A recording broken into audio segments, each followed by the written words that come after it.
Hi, I'm Alana, and this is a day in my life studying psychoanalysis in London. And limbs.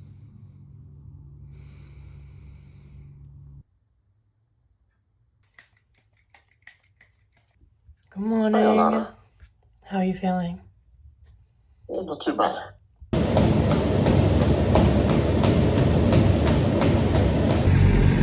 Okay, so I've been listening to Abby Chatfield's podcast, It's a Lot. On It's a Lot, she's been interviewing some of the wives from the latest season of Married at First Sight. So I listened to interviews with Rachel and Beck and Alyssa, and I have a lot of thoughts. And so it also reminds me, okay, there was a certain maths groom who, he was in one of the more recent maths series and he got married on TV.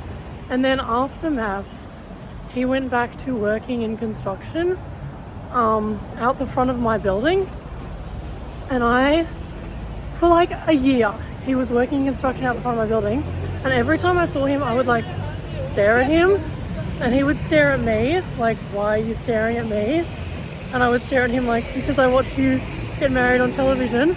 And every time I saw him, I always wanted to say, hi, his full name, I loved you on maths. But I never ended up saying it. But I would still like to if I see him again. And now we're at Starbucks.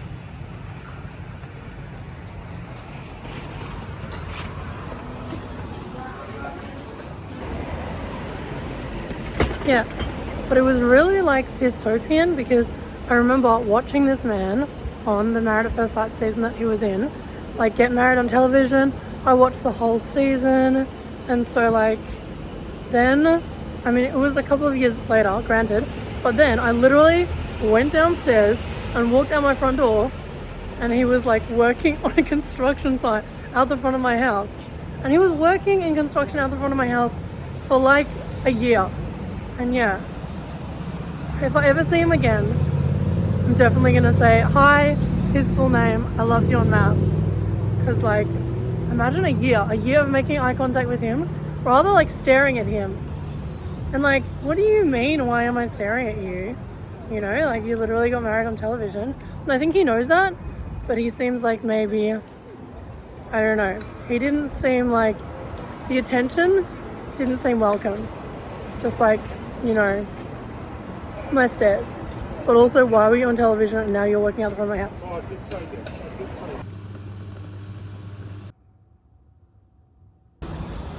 It's meant to be 21 degrees today. Okay, do you want to hear about some of my hopes and dreams for the future? One of my hopes and dreams for the future is to gather together all of the Uber Eats men who have ever brought me unripe avocados and take them out to the woods and then chain them to trees, chain their hands and feet to trees, and then force feed them unripe avocados. And then just leave them there.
There were so many people in the library don't know why there are so many people in the library.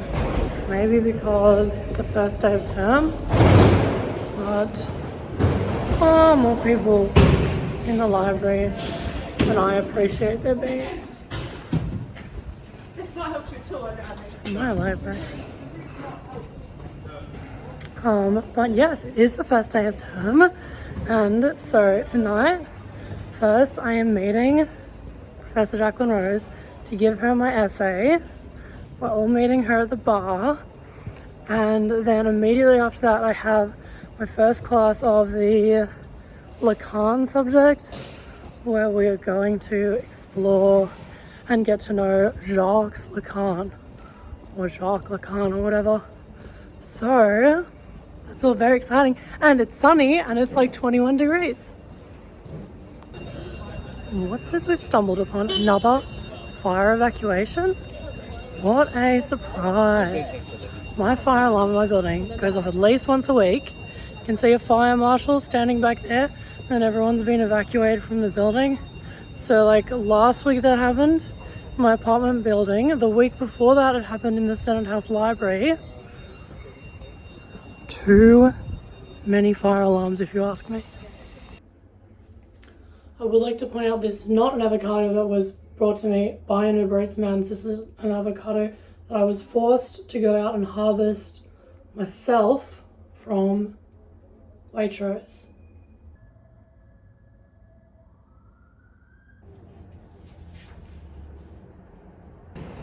Okay, now I am in Tavistock Square.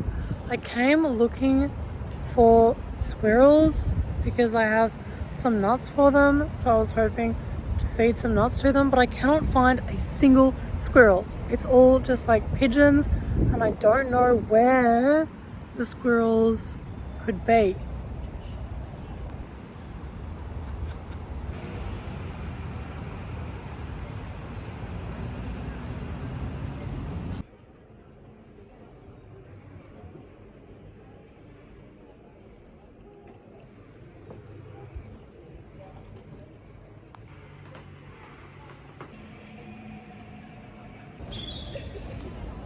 Ich kann nicht find any Einkünfte anywhere, and I feel completely betrayed by them. Because I feel like the squirrels and I developed like close relationship, and I would feed them peanuts, and now they've literally just disappeared, and I can't find them anywhere, and it feels like such a huge betrayal.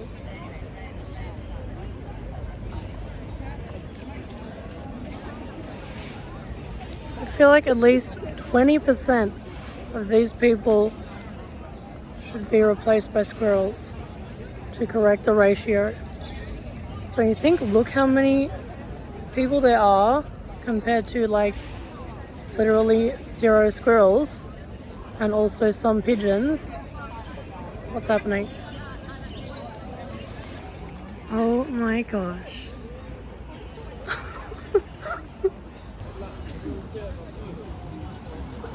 Hi, honey.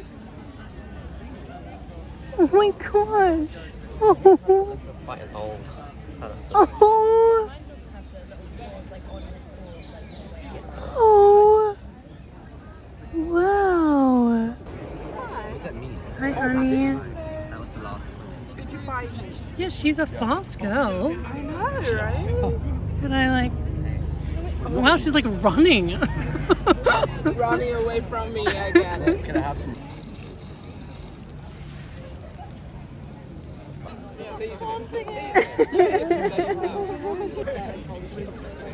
Oh, what a spoiled girl. Oh. Okay, well, we didn't get any squirrels, but we got a turtle instead, which is quite like exotic and exciting. That man was just like taking his turtle out for a walk, and so he let us all pat his turtle, and then he gave us flowers and he let us feed his turtle flowers. His turtle is a girl and she's 5 years old.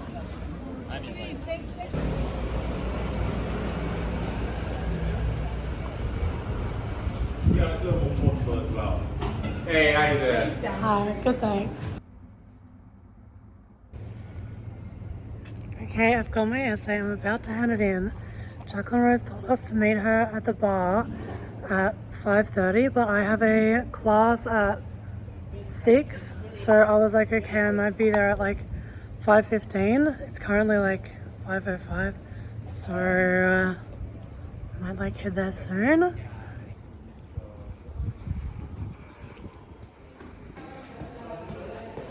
Okay, the bar is on level 4, so now we shall travel upstairs because I prefer the stairs to lifts. I feel so sad to be parting with this essay. I've just spent like 2 months writing. I actually feel very sad about it. I really love writing essays. Like, it's actually probably, it might be my favorite thing to do, writing essays. So when they are over, it makes me very sad. Especially these essays, because like writing for psychoanalysis is so interesting and exciting. Okay, I believe it to be in this direction. Yes. Here we are. Okay, it's actually only 5:10 p.m. Hello. Okay, I'm here at the Bergberg Bar. I've located Zeke and we both have our essays and we're ready to hand them in to Jacqueline Rose when she arrives. Okay, now lovely, by the way. Your makeup is so Thank nice. you. Now I've run into Nicole and Sam and now we are going to the Lacan class. We've handed in our essays, haven't we? And it was a success. And so now we're going to study Lacan. That's true. I know. What are they going to do? So are they just presentations like I'm just the gonna say last no. presentations were? No, it's like because it's Are they different? specifically for feedback on our dissertation. Okay. So they're not graded though. No, I don't think any of this like I haven't turned in my proposal yet. Okay, we are in room 3. Oh yay! Oh, Elijah. Elijah.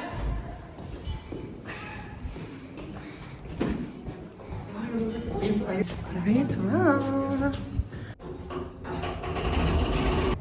Okay, so we're on a break and I found this window, door, balcony, and it opens. I just like tried to open it and it opens.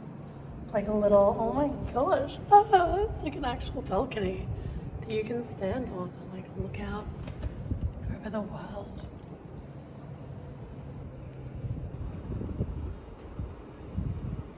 I feel like it's not meant to open, or I was not meant to open it.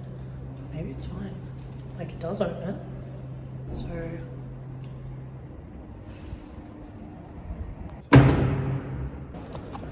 okay, I just finished my first class of term 3. It was actually really like interesting and exciting.